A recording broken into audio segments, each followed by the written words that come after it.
સ્વેટરની સાથે રેઇનકોટ પણ તૈયાર રાખજો। અંબાલાલ પટેલની આગાહી અનુસાર નવેમ્બરના અંતમાં ફરી માવઠા જેવી સ્થિતિ સર્જાય તેવી શક્યતા છે। બંગાળના ઉપમહાસાગરમાં આગામી સમયમાં વાવાઝોડું ઉદ્ભવે તેવી આગાહી કરવામાં આવી છે। આ દરમિયાન આજથી હવાનું હળવું દબાણ બની શકે છે।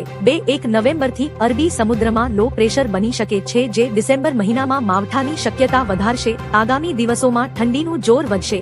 સૌરાષ્ટ્ર સહિતના વિસ્તારોમાં ઠંડી વધી શકે છે। કેન્દ્ર સરકારનો મોટો નિર્ણય। કેન્દ્ર સરકારે ખેડૂતોની લાંબા સમયથી પડતર માંગણી સ્વીકારીને પીએમ ફસલ વીમા યોજનામાં મોટો સુધારો કર્યો છે। કૃષિ મંત્રી શિવરાજસિંહ ચૌહાણે જાહેરાત કરી કે હવેથી જંગલી જાનવરો દ્વારા થયેલા પાકના નુકસાન અને ખેતરોમાં પાણી ભરાવાથી પૂર થયેલા નુકસાન માટે પણ વીમા યોજના હેઠળ ખેડૂતોને વળતર આપવામાં આવશે। આ નિર્ણય ખેડૂતોને વધુ આર્થિક સુરક્ષા પૂરી પાડશે।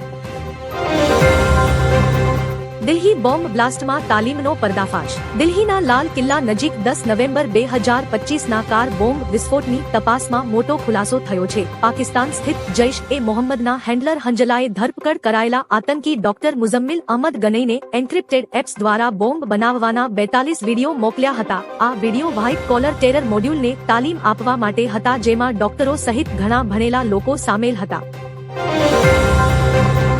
દુબઈમાં Tejas fighter jet crash. Dubai air શોમાં પ્રદર્શન દરમિયાન એક ભારતીય તેજસ ફાઇટર જેટ ક્રેશ થયું હોવાના સમાચાર સામે આવ્યા છે। સમાચાર એજન્સી એપી અનુસાર અકસ્માત સ્થાનિક સમય મુજબ બપોરે 2 વાગ્યે ડેમો ફ્લાઇટ દરમિયાન થયો હતો। વાયુસેનાએ પુષ્ટિ કરી છે કે આ ઘટનામાં પાયલટનું મોત થયું છે। હાલ એર શો અટકાવી દેવામાં આવ્યો હતો। પ્લેન ક્રેશ થવા પાછળના કારણોની તપાસ માટે કોર્ટ ઓફ ઇન્ક્વાયરીની રચના કરી છે।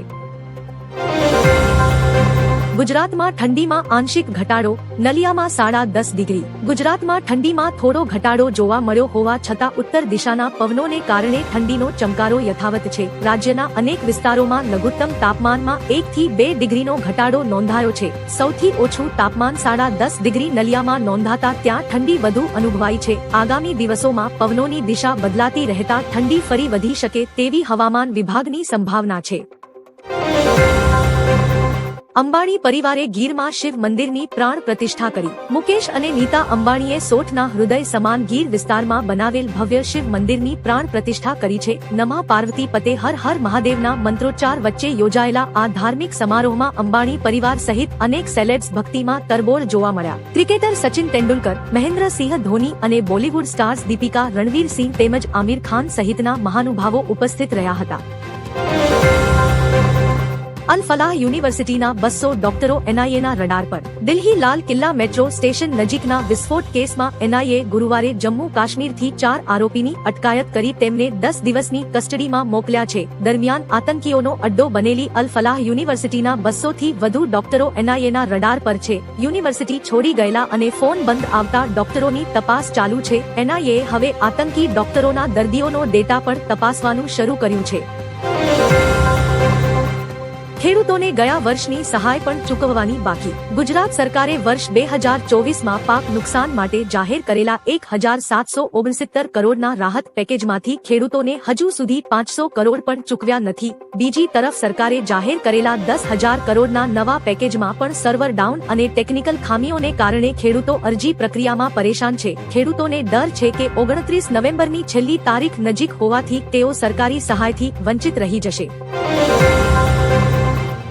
સુરત જિલ્લામાં એસઆઈઆરની 25% કામગીરી પૂર્ણ। ગુજરાતમાં એસઆઈઆર કામગીરી દરમિયાન બીએલઓને વધુ કામ, માનસિક તણાવ અને દૂર મોકલવાની ફરિયાદો વધી છે। સુરતના ઉધના ધારાસભ્ય મનુ પટેલે કહ્યું, એસઆઈઆરથી રાષ્ટ્રની સમસ્યા દૂર થશે, એને પોતાની સમસ્યા ગણી આગળ વધો। આ નિવેદન ચર્ચામાં છે। કલેક્ટર સૌરભ પારઘીએ જણાવ્યું કે સુરતમાં માત્ર 25% કામ પૂર્ણ થયું છે। બીએલઓને વધારાનું કામ નથી, ફક્ત પોતાના વિસ્તારનું જ કામ છે।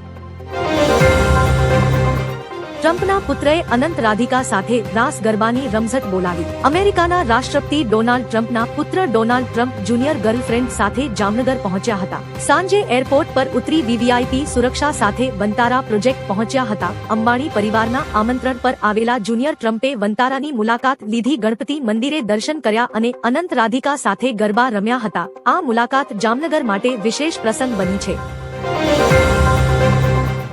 બુદ્ધિશાળી જ્યારે આતંકી બને છે તો વધુ ખતરનાક હોય છે. દિલ્હી પોલીસે સુપ્રીમ કોર્ટમાં કહ્યું કે શિક્ષિત અને બુદ્ધિજીવી લોકો જો રાષ્ટ્રવિરોધી પ્રવૃત્તિઓમાં જોડાય તો વધુ ઘાતક છે. ફેબ્રુઆરી 2020ના દિલ્હીના રમખાણ કેસમાં ઉમર ખાલિદ અને શરજીલ ઇમામની જામીન અરજીનો પોલીસ દ્વારા કડક વિરોધ થયો. પોલીસ મુજબ ડોક્ટર, એન્જિનિયર જેવા લોકોના ભડકાઉ ભાષણો અને વિરોધથી પરિસ્થિતિ સામાન્ય પ્રદર્શનથી ભિન્ન રહેતા રાષ્ટ્રીય સુરક્ષાને જોખમ ઊભું થયે.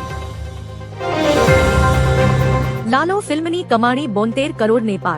ગુજરાતી ફિલ્મ લાલો શ્રી કૃષ્ણ સદા સહાયતેનો સુવર્ણકાળ ચાલુ છે અને તેની કમાણીની રફતાર ધીમી પડી નથી. સેકનિલ્કના રિપોર્ટ મુજબ રિલીઝના 42મા દિવસે એટલે કે ગુરુવારે ફિલ્મે ભારતમાં આશરે 2.40 કરોડની કમાણી કરી છે. આ સાથે ફિલ્મનું ભારતમાં કુલ નેટ કલેક્શન 64 કરોડ અને વર્લ્ડવાઇડ કુલ ગ્રોસ કલેક્શન 72 કરોડને આંબી ગયું છે, જે ગુજરાતી સિનેમા માટે એક મોટો રેકોર્ડ છે. એસઆઈઆરની કામગીરીથી કંટાળી બીએલઓએ ટૂંકાવ્યું. રાજ્યમાં હાલમાં એસઆઈઆરની કામગીરી ચાલી રહી છે. ટૂંક સમયમાં એસઆઈઆરની કામગીરી પૂર્ણ કરવા બીએલઓ રાત્રે પણ કામ કરી રહ્યા છે. હવે સમાચાર છે કે રાજ્યમાં એસઆઈઆરની કામગીરીથી કંટાળીને બીએલઓએ આત્મહત્યા કરી લીધી છે. જેમાં ગીર સોમનાથના કોડીનારમાં બીએલઓએ આત્મહત્યા પહેલા લખેલી સ્યુસાઇડ નોટ મળી છે. પરિવારજનોએ આક્ષેપ કર્યો કે કામના ભારણને કારણે આ પગલું ભર્યું છે. બીજી તરફ ખેડામાં પણ આચાર્ય અને બીએલઓના મોત થયા છે. રાજકોટમાં પાકિસ્તાનીઓની મિલકતોની થશે હરાજી. રાજકોટ શહેર અને જિલ્લામાં એનિમી પ્રોપર્ટી એક્ટ હેઠળ પાકિસ્તાની નાગરિકોની કુલ 139 મિલકતોનો સર્વે પૂર્ણ થવાના તબક્કે છે, જેમાંથી 66 મિલકતો દુશ્મન મિલકત તરીકે જાહેર કરવામાં આવી છે અને બાકીની 73નો સર્વે ચાલુ છે. 1965ના યુદ્ધ પછી પાકિસ્તાન ગયેલા લોકોની ભારતમાં રહેલી મિલકતો સરકાર હસ્તક લેવામાં આવશે. સર્વે રિપોર્ટ 23 ડિસેમ્બર સુધી કેન્દ્રને મોકલાશે. ત્યારબાદ આ મિલકતોની જાહેર હરાજી થશે.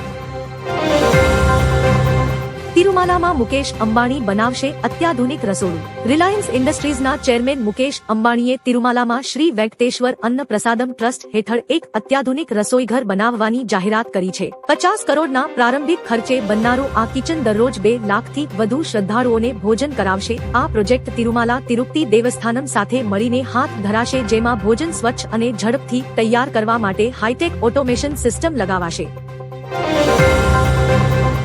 બ્રાઝિલમાં COP30 સમિટમાં લાગી આગ. ભારતના પર્યાવરણ મંત્રી સલામત. બ્રાઝિલના બેલેમમાં ચાલી રહેલી COP30 જળવાયુ સમિટના મુખ્ય સ્થળ બ્લુ ઝોનમાં અચાનક આગ લાગતા હલચલ મચી ગઈ. આગથી ધુમાડો ઝડપથી ફેલાતા 13 લોકો ઘાયલ થયા, જોકે કોઈને ગંભીર ઈજા નથી. સ્થળ પર હાજર ભારતના પર્યાવરણ મંત્રી ભૂપેન્દ્ર યાદવ સહિતના પ્રતિનિધિઓને સમયસર સુરક્ષિત બહાર કઢાયા હતા. આગ પર કાબુ મેળવાયો હતો. સાવચેતી તરીકે સમગ્ર કોન્ફરન્સ સાઇટને 7 કલાક બંધ રાખી હતી.